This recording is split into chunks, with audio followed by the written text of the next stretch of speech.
Hey folks, how's it going? The Eula banner is about to be released and I'm still considering whether to pull for her or to keep saving. Being a mainly physical DPS, she can be a good generic option for most enemies, with the few exceptions for the Axmitatures, Lawachers and the Green Gods and Hunters. The Fatuis seem to have a particular weakness to physical damage as well. The cryo damage she brings is mostly just going to cover a self-supporting role to trigger superconduct with the help of an electro friend, and with Beidou on rate up on her banner, it might just give me the excuse I wanted to actually go and build her as well. In terms of rolls, she's going to be on the coin flip for my next 5-star, but I have more than enough to go for the guaranteed pull regardless. If I were to get her on the 50-50, I might even consider going in deep for the Constellation 1, but that's going to depend on a few more factors. First thing first is going to be the flow of her gameplay.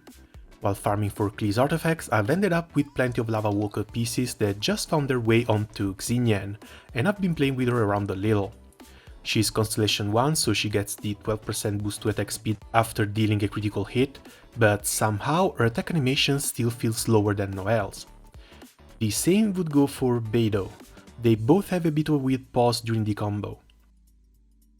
From her demo, Eula's attacks look like they are a bit faster, but I'm going to have to test her out myself to get a feel for them. Then, of course, there's saving for other characters. Ayaka still looks like a distant dream, and the leaks for the future patches don't really raise any hope. Instead, we got to see a nice pink bunny with an electrovision as an earring from the last part of the Chinese 1.5 livestream. Hopefully that was a tease for a character that's scheduled for a bit of a closer release, and I kind of do want enough rolls saved up for the occasion. I would very much like to get a proper electro DPS, but catching keeps eluding me. Lastly is the strength of Eula's Constellation 1. A 30% increase in physical damage for 6 seconds while using her held E sounds like a lot, especially coming with a physical and cryo resistance decrease. That time frame is also when the Glacial Salt Shatter should happen, so that would be a 30% damage increase for her Q as well. If I decide to go through with it, whether I stop or go Constellation 1 is going to depend heavily on the rolls though. If I win the 50-50 in 30 to 40 pulls, I might continue for another one. If I don't, I'm going to have to stop at C0 and maybe start saving up rolls for when she'll get a ban rerun in 6 months or so. I just hope I don't pull another Diluc. I might be jinxing myself here, but if I have to lose the 50-50, I would love to get a Keqing. A Chi-Chi would be nice too, both for the resonance and the free healing. Jean wouldn't be a bad pull either, especially with her summer skin coming up, and I would even take a third Mona for the free charge attacks while mashing her autos. Back to Eula, despite being indecisive about her, I still went on to prepare both the Ascension and the Talent materials, as well as an okay set of artifacts.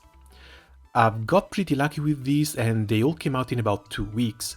Since I will likely use the Snow-Tombed Greatsword and since Eula herself ascends into crit damage, I focus a bit more on the crit rate substats. There's some attack sub spread in there too, and she'll end up with around 70% attack, 60% crit rate and 140% crit damage. This set ended up with a bit too much elemental mastery though, so that's likely the stat that will be rotated out as I get better rolled artifacts. Still, it looks like an okay starting point and the Cryo Resonance can bring her crit rate up to 75%, so we'll see how she does I guess. One last note before signing out, if you don't want to believe or rely on the leaks, Eula's banner should still be up once the official presentation stream for the 1.6 goes live. It would be a smart idea to keep saving your rolls until then.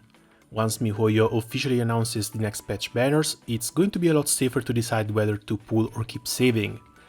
This is actually a really nice gesture and I would appreciate it if they kept doing it. Alright then, that's going to be it for me for the moment. Let me know what your plans are down in the comments if you're going to pull, wait or skip. I've heard a lot of people are actually saving for clear reruns, so I'm curious. As always, thanks a lot for watching and see you soon. Ciao!